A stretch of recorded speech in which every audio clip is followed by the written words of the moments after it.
नमस्कार मित्रों, आप सभी का स्वागत है गबन श्रृंखला के एक और नए वीडियो में। इस कहानी के पिछले भाग को अभी तक जिन्होंने नहीं देखा है वह पहले डिस्क्रिप्शन में जाकर उन भागों को देखें, उसके बाद इस कहानी को आगे सुनें। और यदि आपको कविताएं सुनने का शौक है तो डिस्क्रिप्शन में हमारे कविताओं के चैनल की लिंक दी हुई है, आप उस चैनल पर जाकर कविताएं भी सुन सकते हैं।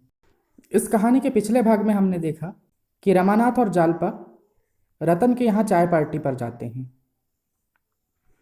वहां रतन को जालपा के कंगन बहुत पसंद आते हैं। रतन उन कंगनों को देखकर कहती है, क्या रामानाथ बाबू मेरे लिए भी ऐसे कंगन बनवा देंगे? जालपा यह बात रमानाथ से कहती है। रमानाथ तैयार हो जाता है और दोनों चाय पार्टी से अपने यहाँ वापस लौटते हैं। जब वह घर पहुंचे तो शाम हो गई थी। रमेश बाबू बैठे हुए थे। जालपा तो तांगे से उतरकर अंदर चली गई। रमा रमेश के पास जाकर बोला, क्या आपको आए देर हुई? रमेश बोले, नहीं नहीं, अभी तो चला आ रहा हूं। क्या वकील साहब के यहाँ गए थे? रमानाथ बोला, जी हाँ, 3 रुपए की चपत पड़ गई। रमेश बाबू बोले, कोई हर्ज नहीं, वह रुपए वसूल हो जाएंगे। बड़े आदमियों से रहा रस्म हो गई तो बुरा नहीं, बड़े बड़े काम निकालते हैं। एक दिन उन लोगों को भी तो बुलाओ। रमानाथ बोला, अब की इतवार को चाय की दावत दे आया हूं। रमेश ने कहा, कहो तो मैं भी आ जाऊं? जानते हो ना, वकील साहब के एक भाई इंजीनियर हैं। मेरे एक साले बहुत दिनों से बेकार बैठे हैं। अगर वकील साहब उनकी सिफारिश कर दे तो गरीब को जगह मिल जाए। तुम ज़रा मेरा इंट्रोडक्शन करा देना, बाकी और सब मैं कर लूँगा। पार्टी का इंतज़ाम ईश्वर ने चाहा तो ऐसा होगा कि मेम साहब खुश हो जाएंगी। चाय के सेट, शीशे के रंगीन गुलदान और फानूस मैं ला दूंगा। कुर्सियाँ, मेज़ें, फर्श सब मेरे ऊपर छोड़ दे। ना कुली की ज़रूरत ना मजूर की, उन्हीं मुसलचंद को रगे दूंगा। रमानाथ बोला, तब तो बड़ा मज़ा रहेगा। मैं तो बड़ी चिंता में पड़ा हुआ था।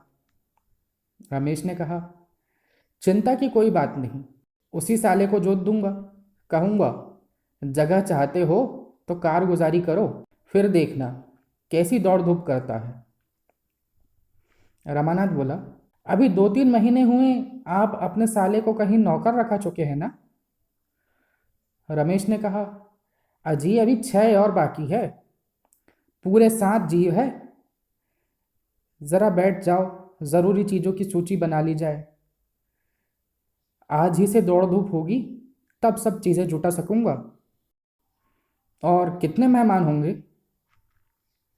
रमानाथ ने कहा, मेम साहब होंगी और शायद वकील साहब भी आए। रमेश ने कहा, यह बहुत अच्छा किया, बहुत से आदमी हो जाते तो भब्बड़ हो जाता। हमें तो मेम साहब से काम है, ठलुओं की खुशामद करने से क्या फ़ायदा। दोनों आदमियों ने सूची तैयार की। रमेश बाबू ने दूसरे ही दिन सामान जमा करना शुरू किया। उनकी पहुंच अच्छे अच्छे घरों में थी। सजावट की अच्छी अच्छी चीजें बटोर लाए। सारा घर जगमगा उठा। दयानाथ भी इन तैयारियों में शरीक थे। चीजों को करीने से सजाना उनका काम था।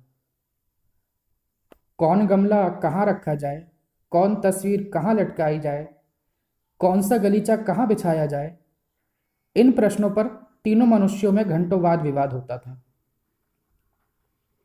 दफ्तर जाने के पहले और दफ्तर से आने के बाद तीनों इन्हीं कामों में जुट जाते थे। एक दिन इस बात पर बहस छिड़ गई कि कमरे में आईना कहाँ रखा जाए। दयानाथ कहते थे, इस कमरे में आईने की जरूरत नहीं, आईना पीछे कमरे में रखना चाहिए। रमेश इसका विरोध कर रहे थे। रमा दुविधा में चुपचाप खड़ा था। ना इनकी सी कह सकता था, ना उनकी सी। दयानाथ बोले, मैंने सैकड़ों अंग्रेजों के ड्राइंग रूम देखे हैं, कहीं आईना नहीं देखा। आईना श्रृंगार के कमरे में रहना चाहिए, यहाँ आईना रखना बेतुकी सी बात है। रमेश बोले, मुझे सैकड़ों अंग्रेजों के कमरे को देखने का अवसर तो नहीं मिला है, लेकिन दो चार जरूर देखे हैं और उनमें आईना लगा हुआ देखा। फिर क्या वह जरूरी बात है कि इन जरा जरा सी बातों में भी हम अंग्रेजों की नकल करें? हम अंग्रेज नहीं, हिंदुस्तानी हैं। हिंदुस्तानी रईसों के कमरे में बड़े बड़े आदमकद आईने रखे रहते हैं। यह तो आपने हमारे बिगड़े हुए बाबुओं की सी बात कही, जो पहनावे में, कमरे की सजावट में, बोली में, चाय और शराब में, चीनी की प्यालियों में, गरज दिखावे में, सभी बातों में तो अंग्रेजों का मुंह चढ़ाते हैं। लेकिन जिन बातों में अंग्रेजों को अंग्रेज बना दिया है और जिनकी बदौलत वे दुनिया पर राज्य करते हैं, उनकी हवा तक नहीं छू जाती। क्या आपको भी बुढ़ापे में अंग्रेज बनने का शौक चढ़ रहा है?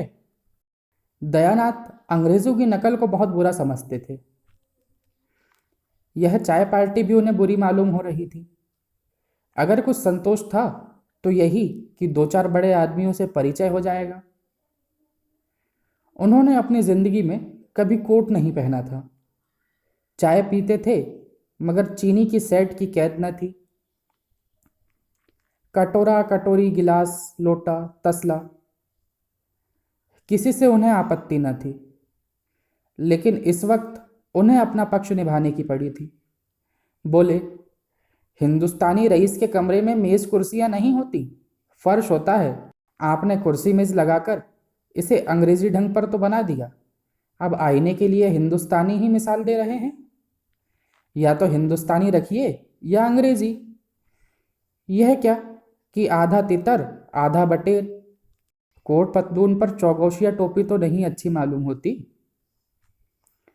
रमेश बाबू ने समझा था कि दयानाथ की जबान बंद हो जाएगी, लेकिन वह जवाब सुना तो चकराए। मैदान हाथ से जाता हुआ दिखाई दिया। बोले, तो आपने किसी अंग्रेज के कमरे में आईना नहीं देखा? भला ऐसे 10-5 अंग्रेज के नाम तो बताइए। एक आपका वही किरंटा होगा, उसके सिवा और किसी अंग्रेज के कमरे में तो शायद आपने कदम भी ना रखा हो। उसी किरंटे को आपने अंग्रेजी रुचि का आदर्श समझ लिया। खूब मानता हूं। दयानाथ बोले, यह तो आपकी जबान है। उसे किरंटा, चमड़े शिचन, पिलपिली, जो चाहे कहें, लेकिन रंग को छोड़कर वह किसी बात में अंग्रेज से कम नहीं, और उसके पहले तो यूरोपियन था।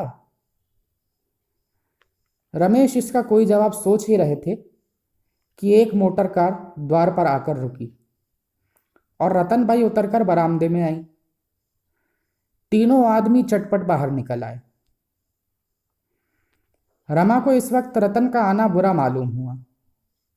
डर रहा था कि कहीं कमरे में भी ना चली आए, नहीं तो सारी कलई खुल जाए।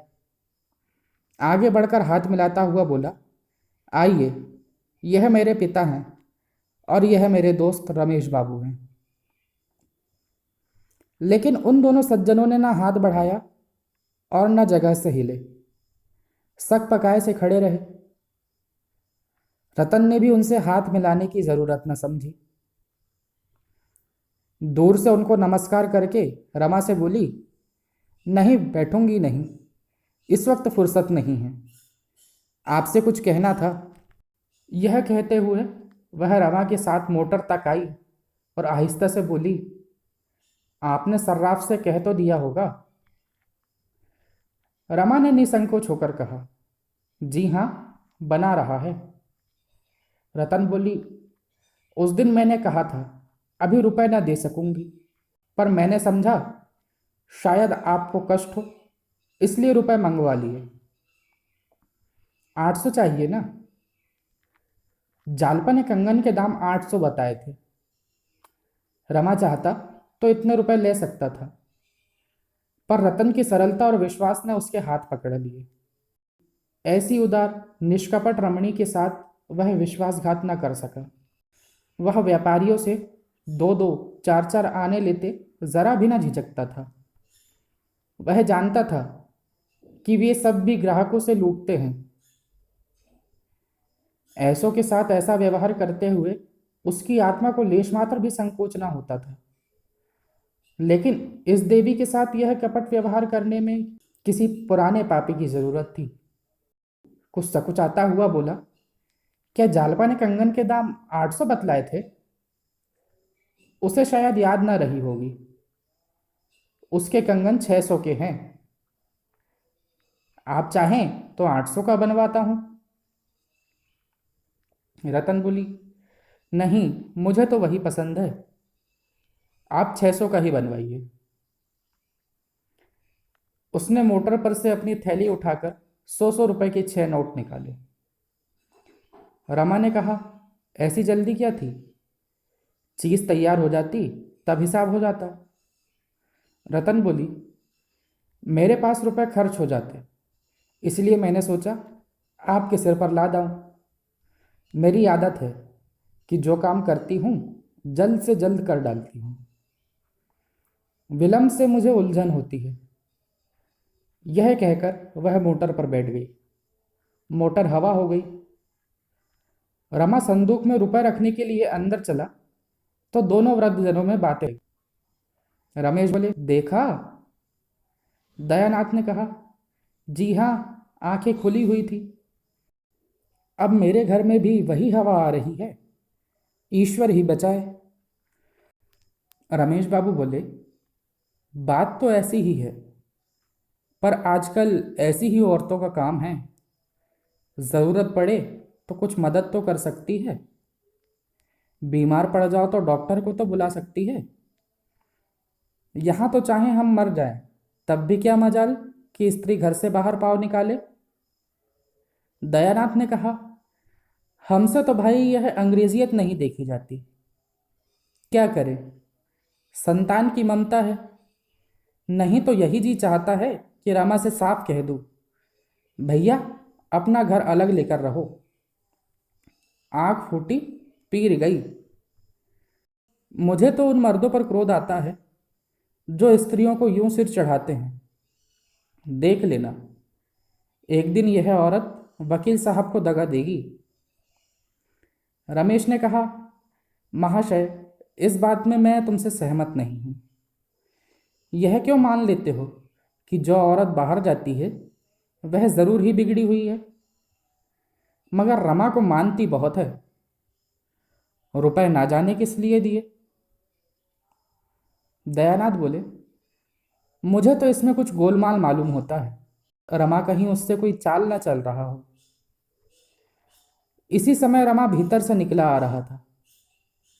अंतिम वाक्य उसके कान में पड़ गया। भौहें चढ़ाकर बोला, जी हाँ, जरूर चाल चल रहा हूं। उसे धोखा देकर रुपए ऐंठ रहा हूं। यही तो मेरा पेशा है। दयानाथ ने झेपते हुए कहा, तो इतना बिगड़ते क्यों हो? मैंने तो कोई ऐसी बात नहीं कही। रमानाथ बोला, पक्का जालिया बना दिया, और क्या कहते? आपके दिल में ऐसा शुभा क्यों आया? आपने मुझ में ऐसी कौन सी बात देखी जिससे आपको यह ख्याल पैदा हुआ? मैं जरा साफ सुथरे कपड़े पहनता हूँ, जरा नई प्रथा के अनुसार चलता हूँ। उसके सिवा आपने मुझ में कौन सी बुराई देखी? मैं जो कुछ खर्च करता हूँ ईमान से कमाकर खर्च करता हूँ। जिस दिन धोखे और फरेब की नौबत आएगी, जहर खाकर प्राण दे दूंगा। हाँ, यह बात है कि किसी को खर्च करने की तमीज होती है, किसी को नहीं होती। वह अपनी सुबुद्धि है। अगर इसे आप धोखेबाजी समझें तो आपका अख्तियार है। जब आपकी तरफ से मेरे विषय में ऐसे संशय होने लगे तो मेरे लिए यही अच्छा है कि मुंह में कालिक लगाकर कहीं निकल जाऊं। रमेश बाबू यहाँ मौजूद हैं। आप इनसे मेरे विषय में जो कुछ चाहें पूछ सकते हैं। यह मेरे खातिर झूठ ना बोलेंगे।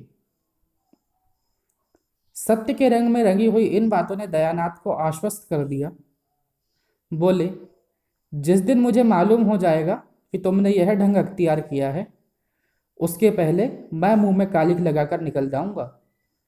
तुम्हारा बढ़ता हुआ खर्च देखकर मेरे मन में संदेह हुआ था। मैं इसे छिपाता नहीं हूं, लेकिन जब तुम कह रहे हो तुम्हारी नीयत साफ है, तो मैं संतुष्ट हूं। मैं केवल इतना ही चाहता हूं कि मेरा लड़का चाहे गरीब रहे, पर नीयत ना बिगाड़े। मेरी ईश्वर से यही प्रार्थना है कि वह तुम्हें सतपथ पर रखे। रमेश ने मुस्कुराकर कहा, अच्छा, यह किस्सा तो हो चुका। अब यह बताओ, उसने तुम्हें रुपए किस लिए दिए? मैं गिन रहा था, 6 नोट थे, शायद 100 के थे। रमानाथ बोला, ठग लाया हूं। रमेश बाबू बोले, मुझसे शरारत करोगे तो मार बैठूंगा। अगर जट ही लाए हो तो भी मैं तुम्हारी पीठ ठोकूंगा। जीते रहो, खूब जटो, लेकिन आबरू पर आँच ना आने पाए, किसी को कानो कान खबर ना हो। ईश्वर से तो मैं डरता नहीं, वह जो कुछ पूछेगा उसका जवाब मैं दे लूंगा, मगर आदमी से डरता हूं। सच बताओ, किस लिए रुपए दिए? कुछ दलाली मिलने वाली हो तो मुझे भी शरीक कर देना। रमानाथ बोले, जड़ाऊ कंगन बनवाने को कह गई है। रमेश ने कहा, तो चलो, मैं एक अच्छे सर्राफ से बनवा दूं। यह झंझट तुमने बुरा मोल ले लिया। औरत का स्वभाव जानते नहीं, किसी पर विश्वास तो इन्हें आता ही नहीं। तुम चाहो 2-4 रुपए अपने पास से ही खर्च क्यों ना कर दो, पर वह यही समझेंगी कि मुझे लूट लिया। नेक कामी तो शायद ही मिले, हाँ, बदनामी तैयार खड़ी है। रमानाथ बोला, आप मूर्ख स्त्रियों की बातें कर रहे हैं। शिक्षित स्त्रियां ऐसी नहीं होती। जरा देर बाद रमा अंदर जाकर जालपा से बोला, अभी तुम्हारी सहेली रतन आई थी। जालपा ने कहा, सच? तब तो बड़ा गड़बड़ हुआ होगा। यहां कुछ तैयारी तो थी ही नहीं। रमानाथ बोला, कुशल यही हुई कि कमरे में नहीं आई। कंगन के रुपए देने आई थी। तुमने उनसे शायद 800 रुपए बताए थे, मैंने 600 ले लिए। जालपा ने झेपते हुए कहा, मैंने तो दिल लगी की थी। जालपा ने इस तरह अपनी सफाई तो दे दी, लेकिन बहुत देर तक उसके मन में उथल पुथल होती रही। रमा ने अगर 800 रुपये ले लिए होते तो शायद यह उथल पुथल ना होती। वह अपनी सफलता पर खुश होती, पर रमा के विवेक ने उसकी धर्म बुद्धि को जगा दिया था। वह पछता रही थी कि मैं व्यर्थ झूठ बोली। यह मुझे अपने मन में कितनी नीच समझ रहे होंगे, रतन भी मुझे कितनी बेईमान समझ रही होगी। आज की कहानी को यहीं विराम देते हैं।